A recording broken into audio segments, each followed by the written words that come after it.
Hello and Assalamu alaikum students, hope all of you will be fine. Welcome back after your vacations, and now this is week 8 is going to start, and today your topic is the same which what we were doing at the last weekend, that was the Chinese foreign policy or foreign policy of China. और इसको हम basically study कर रहे थे कि foreign policy of China जो है इसमें हमने थोड़ा सा स्टडी भी किया था, इसको कुछ इनके इंट्रोडक्शन के बारे में पढ़ा, इसमें हमने चाइना के जो मैप है उसको अंडरस्टैंड किया, और अब फर्दर हम इसको जो है वो अपने टॉपिक को आगे लेकर चलते हैं. So we are going to start with topic बिस्मिल्लाहिर्रहमानिर्रहीम. सो हमने चाइना को ड्यूरिंग द कोल्ड वॉर हमने स्टडी किया था, चाइना की जो फॉरेन पॉलिसी थी, और हम इसको अब फर्दर आगे लेकर चलते हैं. देखिए इनकी गवर्नमेंट का कुछ थोड़ा सा समझ लें कि गवर्नमेंट जो है बेसिकली चाइना में किस तरह वर्कआउट कर रही है. कि पावर जो है within the government of the People's Republic of China is divided into several bodies. ठीक है, सेवरल बॉडीज़ में डिवाइडेड है, जिसमें लेजिस्लेटिव है, एग्जेक्टिव एंड जुडिशरी, या एग्जेक्टिव, जुडिशरी एंड लेजिस्लेटिव. ये जो है 3 ब्रांचेस हैं, 3 ब्रांचेस अक्रॉस द वर्ल्ड, ये पूरे पॉलिटिकल सिस्टम को रिप्रेजेंट कर रही होती हैं. ठीक है, चाइना में लेजिस्लेटिव ब्रांच जो है या लेजिस्लेशन जहाँ पे लॉज आपके बनते हैं, बेसिकली नेशनल पीपल्स कांग्रेस जो इनकी मेन पार्टी है. देन एग्जेक्टिव ब्रांच है इनकी the State Council. Judicial branch जो है या जुडिशरी जिसको कहते हैं, जिसमें Supreme People's Court and the Supreme People's prosecute जो है वो इसमें शामिल है. देन द मिलिट्री ब्रांच है, पीपल्स लिबरेशन आर्मी है, right, via the Central Military Commission. इसके जो चीफ हैं बेसिकली जो होते हैं वो प्रेसिडेंट शी जिनपिंग. आपके पता ही होगा कि हेड ऑफ द स्टेट ही उसको चाइना में जो है इसको इन चीज़ों को होल्ड कर रहा होता है. और इसके साथ जो है आप लेजिस्लेटिव जो है या लेजिस्लेचर जो है इनकी, जिसमें 2987 सीट्स, ठीक है, जिसमें मेंबर्स जो हैं उनके इलेक्ट होते हैं by the municipal, regional and provincial People's Congress and the People's Liberation Army to serve 5 years term. 5 साल के लिए इनको जो है इलेक्ट किया जाता है. फर्दर इनका स्ट्रक्चर देख लीजिए तो स्ट्रक्चर ऑफ द गवर्नमेंट जो है, इसमें मेन पार्टी जो है वो पावर में होती है. मिलिट्री भी साथ साथ चलती है क्योंकि मिलिट्री भी एक इम्पॉर्टेंट रोल प्ले करती है जो डिफेंस पर्पस है.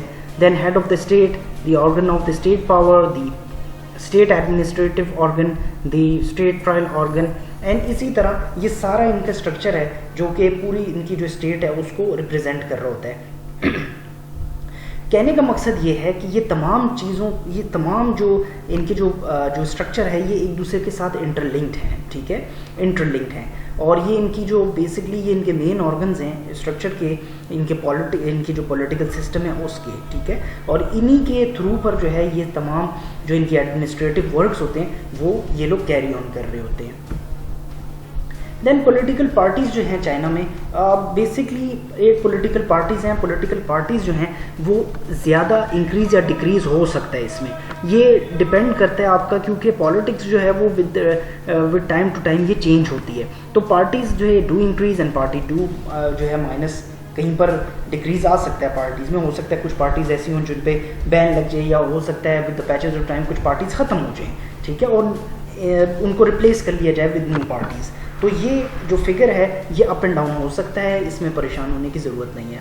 चाइना में मेजर पार्टी जो है वो उनकी कम्युनिस्ट पार्टी है. ठीक है, और इसके अलावा डिफरेंट 8 पार्टीज जो हैं वो चाइना में, जिस तरह चाइनीज़ डेमोक्रेटिक पार्टी है, चाइनीज़ जो है वो वर्कर्स पार्टी है. ठीक है, एंड सो ऑन. तो इसी तरह ये 8 पार्टीज़ जो हैं चाइना में इस वक्त जो है वो इस पॉलिटिक्स का हिस्सा है. लेकिन the main thing is that कि जो रूल कर रहा है चाइना में वो एक ही पार्टी है, single party, that is the People's Communist Party of China. Then we have the Ministry of Foreign Affairs. तो अब ज़ाहिरी बात है पूरी दुनिया में जिस तरह मिनिस्ट्रीज़ होती हैं तो फॉरेन अफेयर की मिनिस्ट्री जो है बहुत इंपॉर्टेंट होती है. और फॉरेन अफेयर्स की मिनिस्ट्री जो है ये फॉरेन अफेयर्स को जो है वो हैंडल करती है, लीड कर रहा होता है, आपकी कंट्री को रिप्रेजेंट कर रहे होते हैं वहाँ पर. ठीक है, इसी तरह चाइना में भी है, और जो कि रिस्पॉन्सिबल है relation with the other countries of the world. और इसमें जो है एक फॉरेन मिनिस्टर होता है जो इसको लीड कर रहा होता है, और जो है फर्दर जो है इसमें जो है day to day activities, negotiation, documentation, multilateral, bilateral, treaties, agreements, pacts, ये जो हैं with the other states of the world, इसको जो है वो जैसे आप कहते हैं कि इम्प्लीमेंट कर रहा होता है, ठीक है, इसमें डिसीजंस लिए जा रहे होते हैं। फिर यूनाइटेड नेशंस के साथ आपने कैसे डील करना है, यूएन के साथ, ठीक है, उसको भी देखा जाता है। इसमें डिफरेंट मीटिंग्स होती हैं, इंटर गवर्नमेंटल मीटिंग्स होती हैं, और जो दूसरी एक्टिविटीज़ हैं ऑफ द ऑर्गेनाइजेशन उसको भी ऑब्जर्व किया जाता है, और उसके बाद अपनी जो है ये लोग प्लानिंग करते हैं। ओके, अब ये बहुत इंपॉर्टेंट है कि चाइना जो है, अब क्यों हम अक्सर ये बात करते हैं कि चाइना जो है उसके क्यों इतना ज़्यादा जो है परफेक्ट स्टेटमेंट वो पास कर रहे होते हैं, या हम चाइना की एग्जांपल्स क्यों कोट करते हैं, बिकॉज उनकी जो तरबियत है, उनकी जो ट्रेनिंग है वो बहुत इंपॉर्टेंट होती है। तो चाइना में उन्होंने एक the China foreign affairs university, ठीक है, CFAU के नाम से एक इंस्टीट्यूट बनाया चाइना में, और वहाँ पे ये बेसिकली जो है ये अपने जो फॉरेन मिनिस्ट्रीज़ होते हैं या इनकी जो मेंबर्स होते हैं उनको ये ट्रेन करते हैं वहाँ पर। 1955 में ये बेसिकली जो है इसको जो है ये इसको बनाया जाता है, इसको इनऑर्गेनाइजेशन इसकी की जाती है, और इसको एफिलिएट किया जाता है, लिंक किया जाता है with the Ministry of Foreign affairs. और इसके साथ जो है देन यहाँ पे जो कोर्सेज़ हैं वो बेसिकली फॉरेन, इसमें डिफरेंट लैंग्वेजेस में कोर्सेज़ जो हैं वो आपके पास हैं, for example English, French, Japanese and so on. और इसमें foreign affairs, international politics, international relations and diplomacy, international law, economics, इन पर जो है इनको ट्रेन किया जाता है, इनको बताया जाता है। तो ये एक बहुत बड़ा इनके पास प्लस पॉइंट है जो इससे जो है ये लोग फ़ायदा उठाते हैं। ओके, फिर after the founding of new China the basic objective of this diplomacy was included to secure national independence, बिल्कुल सॉवरेनिटी एंड टेरिटोरियल इंटीग्रिटी। ये बड़ा ज़रूरी था कि जब कोई नया मुल्क बनता है या उसकी डेवलपमेंट होती है तो यही वो पॉइंट्स हैं जिनको जो है वो एक स्टेट जो है वो फोकस करती है, और चाइना ने भी ऐसा ही किया कि जो अपनी नेशनल सिक्योरिटी है, जो इंटरनेशनल टेरिटोरियल इंटीग्रिटी है, उसको मेंटेन किया जाए और दुनिया के साथ अच्छे ताल्लुकात बनाए जाएं, और जो क्योंकि आपने दुनिया में सर्वाइव करना है, आपने दुनिया में रहना है। फिर at the same time the socialist country headed by the Soviet Union and the imperialist countries headed by the United States were the रिंकनेस कन्फ्रंटेशन। ये एक कन्फ्रंटेशन इनकी जो है वो आई है हमेशा से, ठीक है। ये याद रखिए कि चाइना जो है अभी भी आप देख लीजिए तो कन्फ्रंट कर रहा है, कन्फ्रंटेशन हो रही है, कभी कभी रिटेलिएशन भी हो जाती है इनकी। देखिए चाइना और यूनाइटेड स्टेट्स ऑफ अमेरिका जो है इनकी आइडियोलॉजिकल डिफरेंसेस हैं। कैपिटलिस्ट ब्लॉक एक तरफ है, on the other side you have communist bloc. अब देखने को तो ये ऐसा मालूम नहीं होता कि चाइना के साथ रशिया है, ठीक है, लेकिन इनफैक्ट ऐसा है, ठीक है, राइट। जो एनालिसिस पर्सन है या जो इनके जो है नेटवर्क को ज़्यादा जानते हैं, पढ़ते हैं, तो उनको भी पता है कि चाइना और रशिया जो है ये इनकी जो आइडियोलॉजी है वो सेम है, दोनों कम्युनिस्ट ब्लॉक का हिस्सा है, ठीक है। तो इसी वजह से जो है ये समटाइम इनका जो एक एटीट्यूड है towards the United states of America ये थोड़ा सा डिफरेंट है। तो चाइना ने ओपनली इस बात को जो है वो डिक्लेयर किया था कि हम जो है सोशलिस्ट ब्लॉक का हिस्सा हैं, और हम जो है कभी भी जो है इस चीज़ को एक्सेप्ट नहीं करेंगे कि यूएस की जो पॉलिसी है, स्पेशली यूएस की जो पॉलिसी है, हम उसको एक्सेप्ट नहीं करते कि जो एग्रेशन की पॉलिसी है और हर जगह जाके United states of America war declare कर रहा है। एवरीबडी अक्रॉस द वर्ल्ड आप देख लो तो after the creation of United states of America हमने देखा कि यूनाइटेड स्टेट्स ऑफ अमेरिका जो है वो विदाउट द इंटरेस्ट वो कभी भी काम नहीं करते, और उनकी एक पॉलिसी है कि दे जस्ट यूज़ यू। उनको पता है कि आपने किस वक्त कौन सा कार्ड प्ले करना है और उसको किस तरीके से अपने यूज़ करते हुए जब आपका काम हो जाए, आपके जो इंटरेस्ट हैं वो फुलफिल हो जाए, उसके बाद आप यू जस्ट किक ऑफ कर देते हो, और फाइनली जो है वो आपका एडवांटेज नहीं होता बल्कि यूनाइटेड स्टेट्स ऑफ अमेरिका का जब इंटरेस्ट फुलफिल हो जाते हैं तो वो फिर आपको राउंड अबाउट मीन्स के आपको देखते भी नहीं हैं। ये इनकी शुरू से एक साइकोलॉजी है। तो ये इसको वी हैव टू अंडरस्टैंड, इन चीज़ों को हमें अंडरस्टैंड करना पड़ेगा।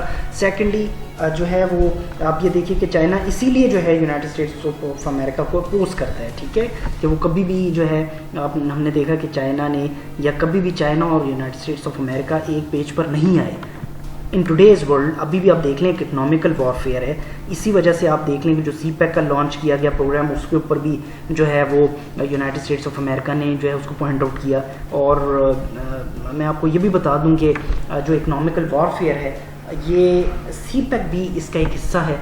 और ज़ाहिरी बात है कि मैंने आपसे पहले भी डिस्कस किया था कि CPEC जो है वो सारे कॉन्टिनेंट्स को with the passage of time ये कवर करेगा। पहले Asia, Africa, Europe and then उसमें मिडिल ईस्ट भी आ जाता है, और उसके बाद फाइनली जो है अमेरिकन कॉन्टिनेंट है।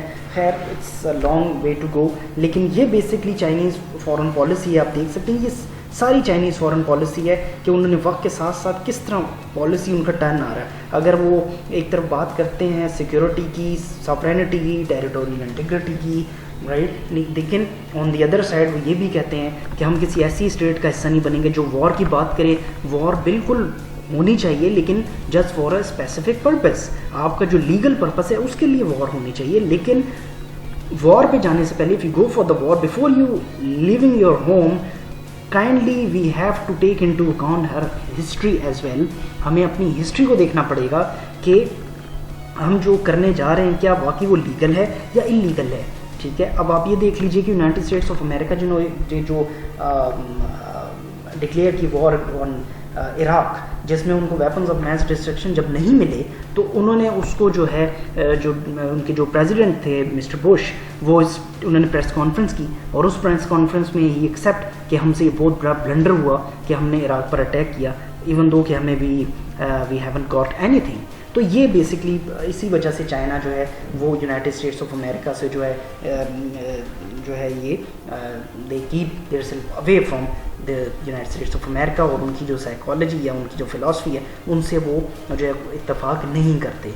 तो ये बेसिकली इनका जो फॉरेन पॉलिसी है, और इंशाल्लाह नेक्स्ट टाइम जब आपसे मीटिंग होगी तो इसको फर्दर जो है हम आगे लेकर चलेंगे। ये थोड़ा सा बड़ा टॉपिक है तो इसको इतनी जल्दी कवर हम नहीं कर सकते, कोशिश करेंगे कि इसको कवर करें, लेकिन ये थोड़ा सा लॉन्ग टॉपिक है, और इंशाल्लाह with the passage of time इसको भी कवर अप करने की कोशिश करेंगे हम। अब तक इसमें कोई क्वेश्चन हो, and if you have any question तो मुझसे आप क्वेश्चन कर सकते हैं। हम बहुत ही स्लोली चल रहे हैं और मैं आपको इतना ज़्यादा फास्ट हम लोग नहीं जा सकते, क्योंकि इसमें बहुत सी चीज़ें जो कि अंडरस्टैंड करने वाली हैं। तो if you have any question you may ask the questions in the WhatsApp group and as well as on the Google classroom. Until next time, take care and have a nice day.